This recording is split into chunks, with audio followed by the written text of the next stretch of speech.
I've never been the loudest voice in the room, not at work, not at home, especially not at home, in a family full of opinions, egos, and expectations. I learned early that silence wasn't just safer, it was expected of me. I'm Mila, 36, first-generation American, daughter of Vietnamese immigrants who came to California with 2 suitcases and a debt to an uncle they never spoke of again. I'm the CFO of a fast-growing tech startup in San Francisco. We build infrastructure for blockchain-based digital ID systems, something I can explain in my sleep, though no one in my family's ever bothered to ask. I make $275 a year in base salary. My equity was worth $1, $6 million before our Series B closed. Now, it's closer to 8 million. I say that not out of arrogance, but because, well, in any other family, I think that might mean something. But in mine, I'm just the one who works with computers and pays for dinner. Dana, my cousin, is the golden girl, 2 years younger, dazzling smile, works in PR for a luxury skincare brand. She's beautiful in the effortless way that makes people hand her things, jobs, drinks, attention. At family gatherings, everyone crowds around her, asking about celebrity clients or which reality star she met last week. They call her our Hollywood girl. They call me reliable. I've always hated that word. Reliable is a car, a printer, a bank deposit, not a person, not someone who spends her nights preparing investor decks, trying to convince men in Patagonia vests that yes, an Asian woman in heels knows how to scale a product. It's funny how deeply invisibility cuts, how you can be the one who keeps everything running, make sure the rent gets paid. The parents have health insurance, the fridge is full, and still feel like you failed at some invisible test. At Christmas last year, we were all packed into Aunt Tui's house in Garden Grove, everyone arguing over karaoke and how much fish sauce to use. I had flown in straight from New York, where I'd just closed a $42 million funding round. It was the biggest win of my career. I hadn't slept in 36 hours. My father clinked his glass during dinner and said, "We are so proud of our Dana. She's the future of the family." I smiled and took a sip of wine. No one noticed my hand shaking. I don't think they mean to hurt me. That's the part that stings most. They love me in the way families love their furniture, grateful it's there, dependable, but rarely admired. I wonder sometimes if I was born under the wrong sign, or just into the wrong story. All I know is I've spent my whole life trying to earn a seat at a table that never had a chair for me. And yet, I stayed, I paid, I kept quiet, until Dana tried to burn down everything I built. That's when I stopped being the quiet one. It happened the weekend of my brother's wedding. I flew down to San Diego early, still dressed in business casual from a board meeting that ran too long. I had been quietly preparing for the biggest shift in my career. My CEO had hinted that the board was finalizing my promotion to COO. If it went through, my stake in the company would triple. On paper, it meant at least $10 million in equity. In reality, it meant I would finally stop second-guessing myself every time someone looked past me in a room full of suits. I had paid for the venue deposit $14, $800 wired to the event planner 6 months earlier. My brother didn't ask. He just texted, "We're a little short. Sis, you're amazing." I never asked for it back. The day of the wedding, the coastal breeze was sharp, and the ceremony was picture-perfect white chairs lined up under a giant floral arch. 143 guests, 3 photographers, and a drone overhead that cost more than my mum's last car. Everything was curated for Instagram. Everyone looked radiant. Except me. An hour into the reception, I realized I wasn't on the family table. My place card had been moved. A waiter, red-faced and apologetic, told me the bride asked for a slight adjustment. I was seated at table 9 next to her college roommates and someone's ex-boyfriend. At first, I thought it was an honest mistake, But when I walked up to the head table to greet my brother, the bride, Alyssa, intercepted me. "Mila," she said, voice sweet and teeth too white, "can you not crowd the table right now? The photographer's getting wide shots." "I'm his sister," I said, blinking. "I paid for the venue." She gave a tight smile, and we're super grateful, but today isn't about you. Okay? Something in me cracked, not loudly, just enough. I stood there, heat crawling up my neck, 1,000 things I wanted to say clogging in my throat. My brother didn't look up. He didn't even seem to notice. I walked away. I didn't stay for the cake. I didn't give the $5 or $1 envelope I'd brought as a wedding gift. The next morning, back in San Francisco, HR called me in. There was an anonymous report, a serious one. Allegation embezzlement of $2.4 million in unaccounted funds. My body went cold. I couldn't speak. I asked to see the report. They refused standard procedure. My access to all financial systems was revoked. My team was instructed not to speak to me until the internal audit was complete. "We're not accusing you," they said. "We just have to investigate thoroughly." I sat in silence for what felt like hours. That night, I couldn't sleep. I stared at my apartment ceiling, replaying the last few weeks. Who would do this? Why now? 2 days later, over overpriced lattes in Palo Alto, a mutual friend let it slip. "I shouldn't say this," she whispered, "but Dana's been talking. She said she saw you move money to an offshore account. Something about a boyfriend with gambling debt." I almost dropped the cup. My hands went cold. Dana. Dana, who cried on my couch last year when her landlord threatened eviction. Dana, who I wired $18,000 to without a second thought. She called it a temporary issue. I didn't even ask for a contract or a thank you. My mouth went dry. It didn't make sense. None of it did. Unless she had something to gain. My mind spiraled. Had she been talking to someone at the company? Was this just jealousy? Or worse, was she trying to take something from me? I thought about the wedding, the way she stood next to the bride like a co-host, the way people looked at her sparkling, adored, center stage. Maybe I was never meant to sit at the family table. Maybe they had always made room for her instead. But this wasn't high school jealousy. This was my career, my name, my future. I felt something rise in my chest, not tears, not yet, but a quiet kind of fury, cold and clean. She wanted a story. Fine. But I was going to write the ending. The numbness hit first.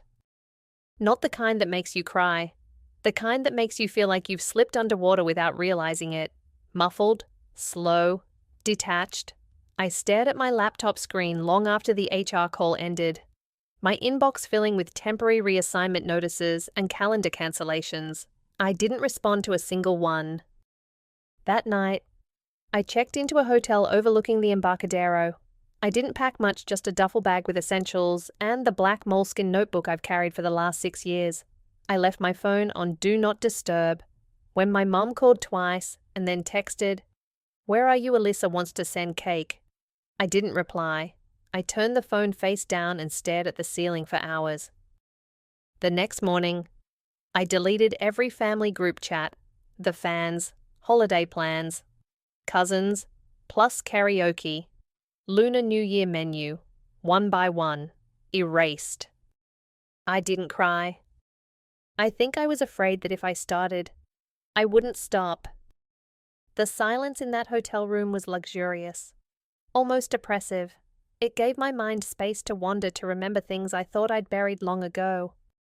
Like the time Dana and I were 10, sitting on the concrete steps of our old apartment complex in Sacramento. Our knees scraped from rollerblading. We shared everything back then: second-hand dolls, a single Game Boy, even the same dream to live in a house with a doorbell and a dishwasher. Back then, I loved her like a sister. She once told me, "You're going to be rich, and I'm going to be famous, and we'll never eat instant noodles again. I was 12 when my dad got laid off, and my mum picked up night shifts sewing buttons at a factory. I was 15 when I started doing Dana's math homework because you're better at numbers. And I have cheer practice.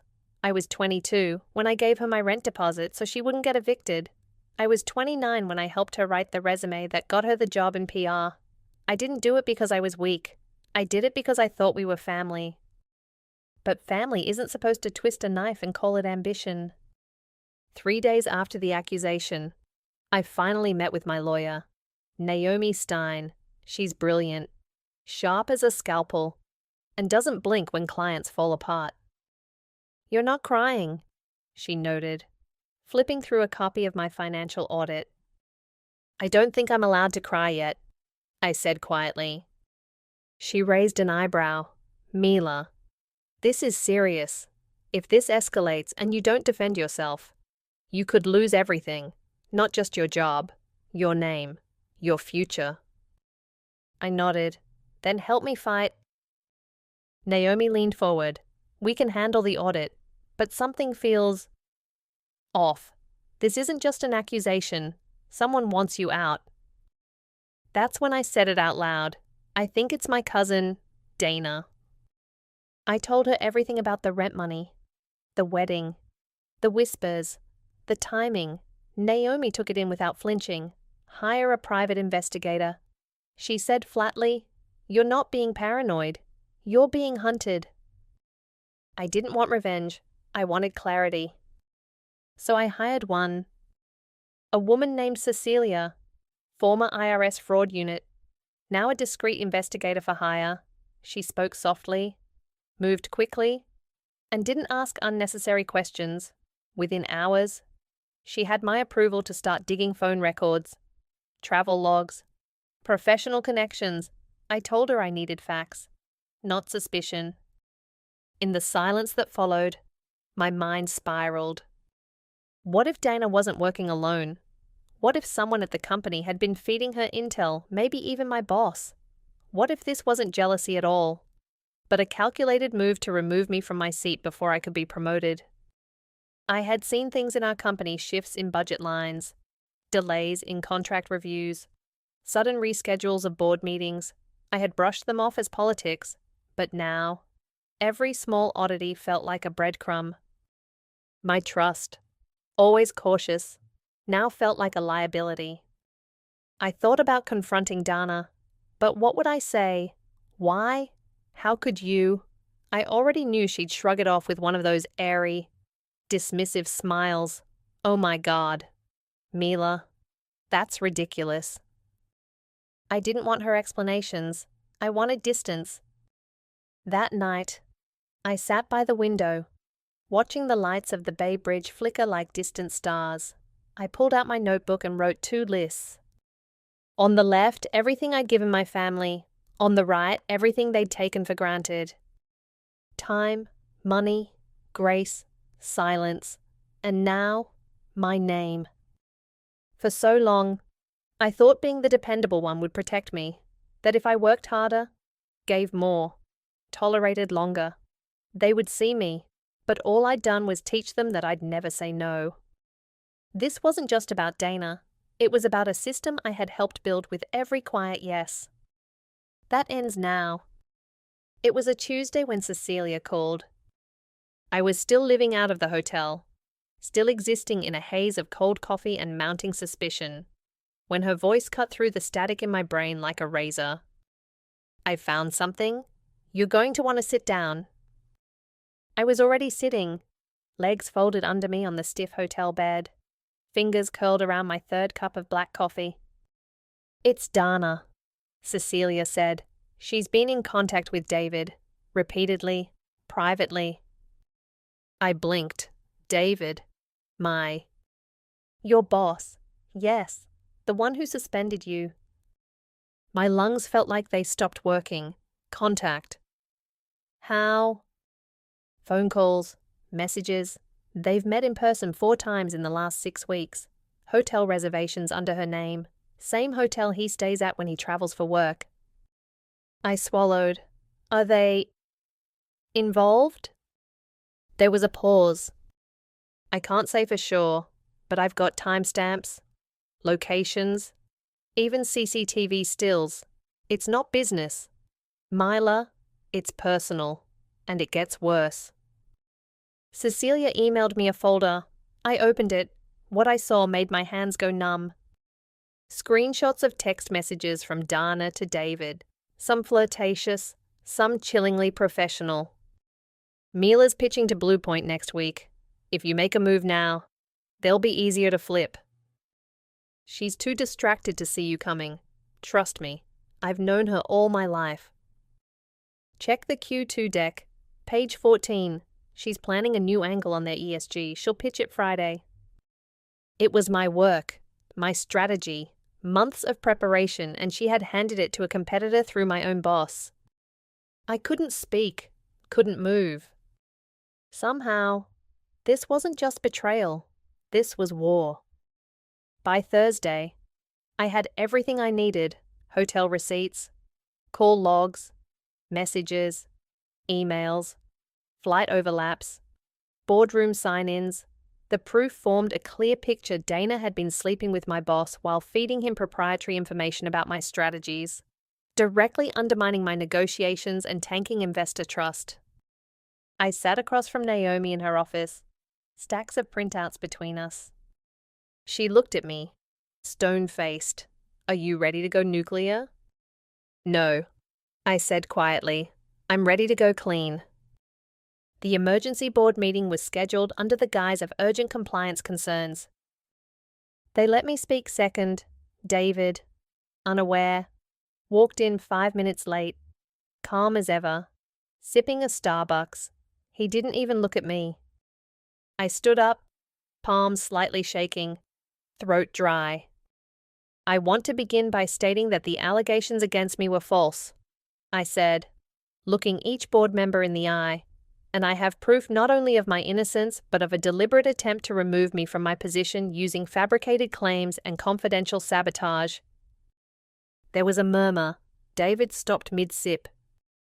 "I've brought documentation of collusion between a personal associate of mine, my cousin, and an executive of this company, that executive being David Klein." He blinked, confused. What the hell is this? I didn't flinch. My cousin has been involved in a personal relationship with Mr. Klein. During that time, she fed him confidential information from internal company decks and negotiation strategies. I have copies of the messages, dated reservations, surveillance stills, and financial records that show timing aligned with key investor movements, investors who walked away from our table only to sign with a competitor days later. I handed out manila folders. Each board member took one. David's face drained of color. "This is absurd," he stammered, flipping through. "You're grasping at straws." I turned to the chairman. "You don't have to take my word for it. I've retained a forensic analyst. She's on standby to present the verification timeline." David stood up. "This is character assassination." The chairman raised a hand. "David, sit." There was a long, brittle silence. Naomi had warned me this part would be the hardest, not gathering the proof. But watching the illusion shatter, the man who had smiled at me in meetings, who called me kiddo when I asked for budget clarity, now looked at me like I was a threat, a real one. The fallout took 3 weeks. David was placed on administrative leave and quietly removed. The internal investigation, spurred by my evidence, confirmed policy violations and conflict of interest. His resignation was spun as personal reasons. Dana. She vanished. Her social feeds went dark. The influencer brunches, the staged beach photos, the press releases with skincare brands gone.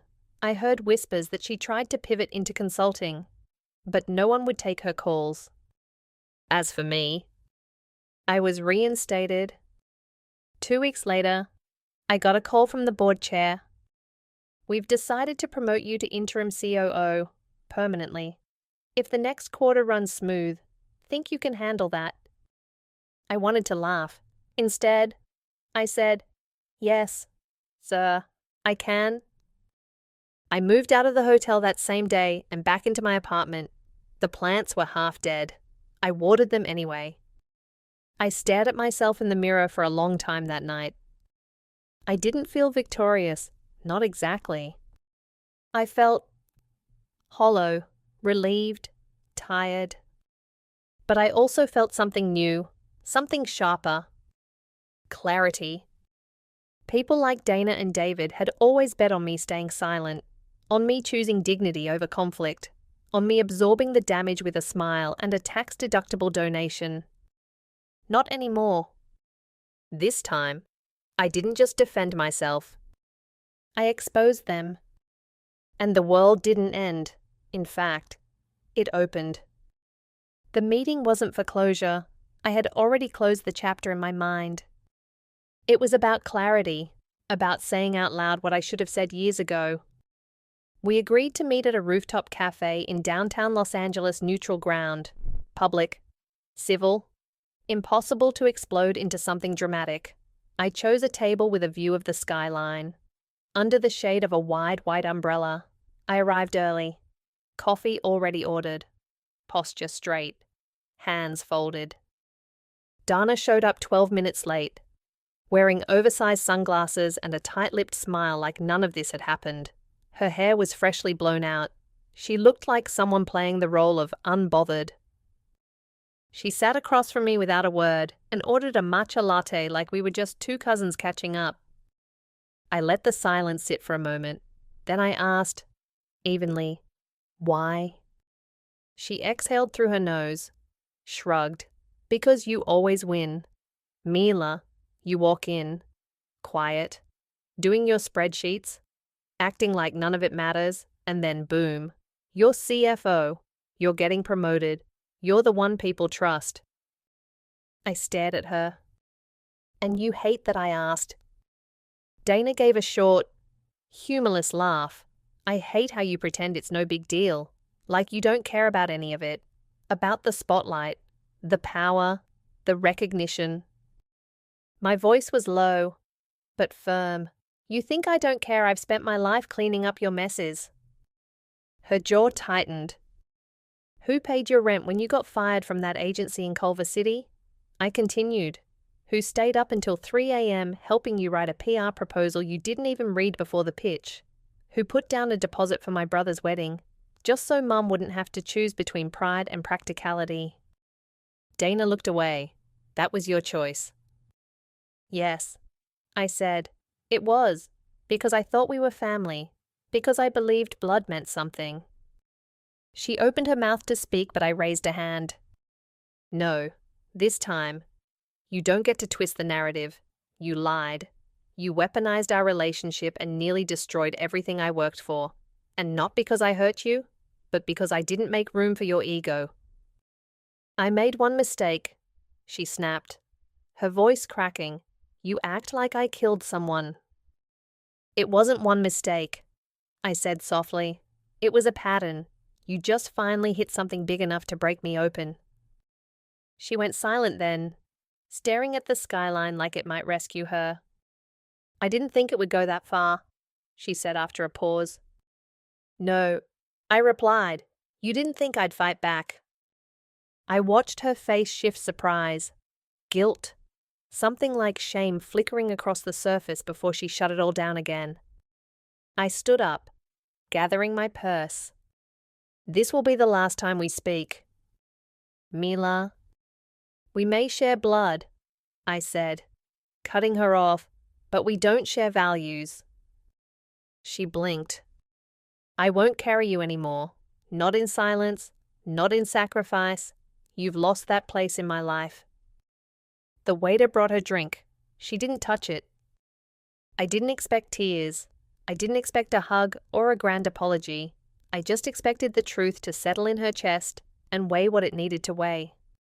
As I turned to leave, she said quietly, "What am I supposed to do now?" I didn't look back. That's not my problem anymore. 2 weeks later, my family group chat buzzed with updates about an upcoming cousin's engagement. I wasn't tagged. My name wasn't mentioned. My mother called, voice cautious, You haven't spoken to Dana. No, she regrets what happened. Good for her. A pause.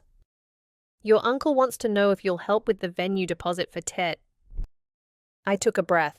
No, I'm not doing that anymore. A longer pause. Then I understand. That surprised me more than anything else. Maybe it was the quiet authority in my voice, or maybe they'd finally seen what happened when I stopped showing up as the convenient background character in someone else's celebration. I didn't slam any doors. I just didn't walk back through them. Standing my ground wasn't about punishing them. It was about finally protecting myself, drawing a line that said this is where I stop bending. And the strangest part, no one chased me after I left. The apartment is smaller than the last. No doorman, no skyline view, just a quiet second-floor walk-up in Sausalito, tucked between a coffee shop and a bookstore that still uses handwritten receipts.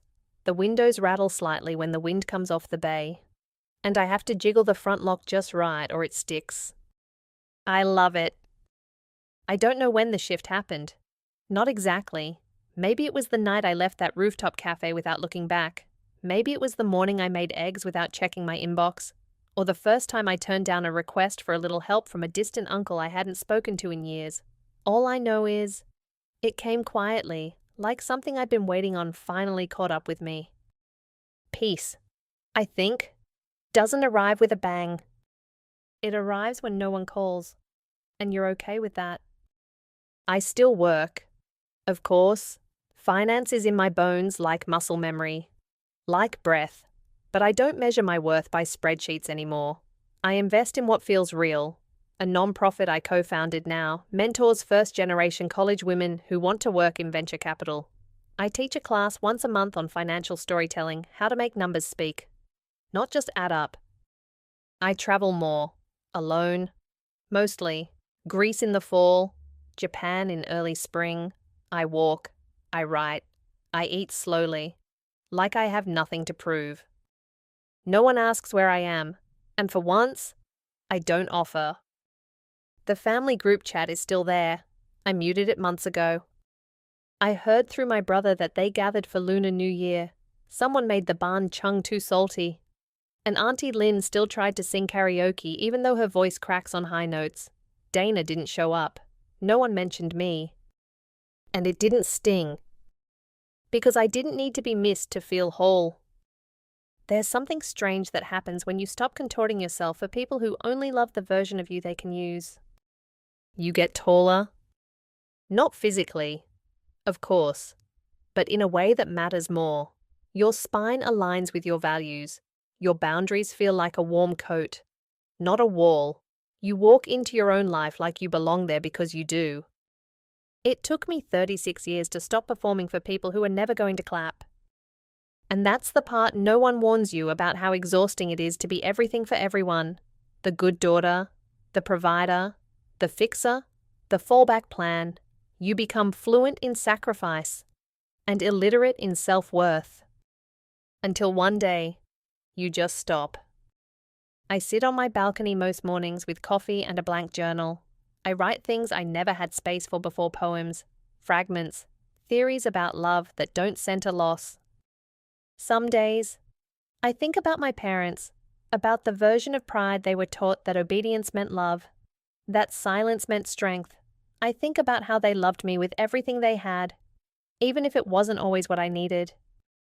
I don't resent them, but I don't shape myself to fit them anymore either.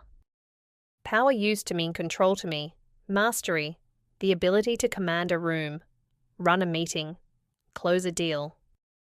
Now I think power is something else entirely. Maybe power is choosing who gets your energy, who gets to sit at your table, who you cook for, who you call back, who you forgive, and who you don't. I don't know if I'll ever speak to Dana again. Forgiveness isn't off the table, but it's not a prize for showing up, either. It's not a ticket back into my life. It's a boundary I get to draw and redraw until it protects what matters. And maybe that's the lesson in all this, that we don't owe anyone our peace if they've proven they won't protect it. So I'll leave you with this. How much of yourself have you spent trying to earn love that was never meant to be conditional? And what would happen if you stopped?